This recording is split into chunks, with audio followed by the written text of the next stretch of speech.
A garden, a serpent, a flood, a man on a cross. You've heard these stories 1,000 times. But what if the version you grew up with, the one from Sunday school, from Hollywood, from centuries of tradition, what if it left out some of the most fascinating parts? Not because anyone was hiding anything, but because somewhere along the way, we stopped asking what these words meant to the people who actually wrote them. Take Genesis. We're told God creates humanity, places them in a garden, gives them purpose, walks among them. And most of us picture something out of a painting from 1500s Italy. But the original Hebrew tells a richer story. The word for garden suggests an enclosed space, a royal park, a place of audience with a king. Adam isn't just a naked man with a fig leaf.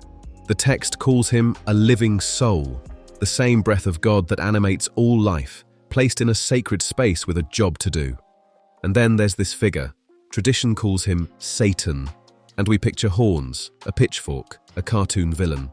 But the Hebrew describes something very different, a stunning angelic creature, the pinnacle of created beauty. Whatever happened in that garden, and scholars still wrestle with the details, something broke.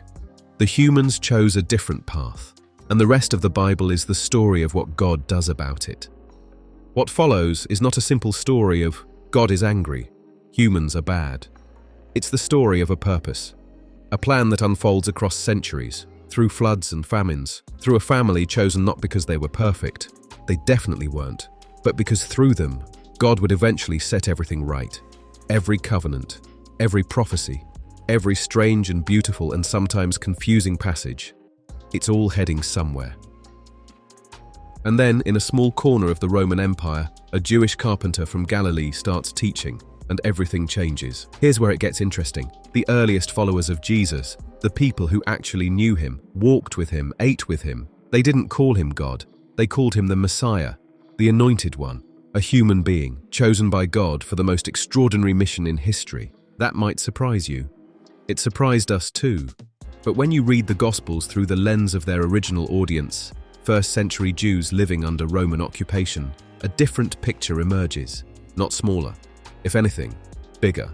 A human being, fully trusting God, changing the world. That's the story the earliest believers told. This is Bible lens.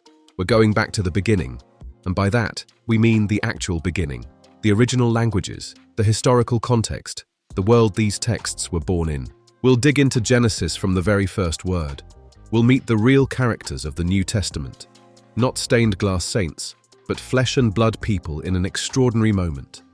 We'll look at prophecy, creation, the kingdom of God, all through the lens of what the original audience would have understood. Some of what you find might challenge you.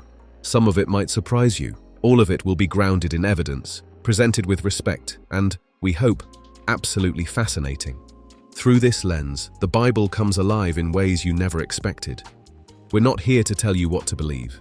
We're here to show you what's in the text and let you see it with fresh eyes. Ancient wisdom, modern clarity. Subscribe and let's start at the beginning.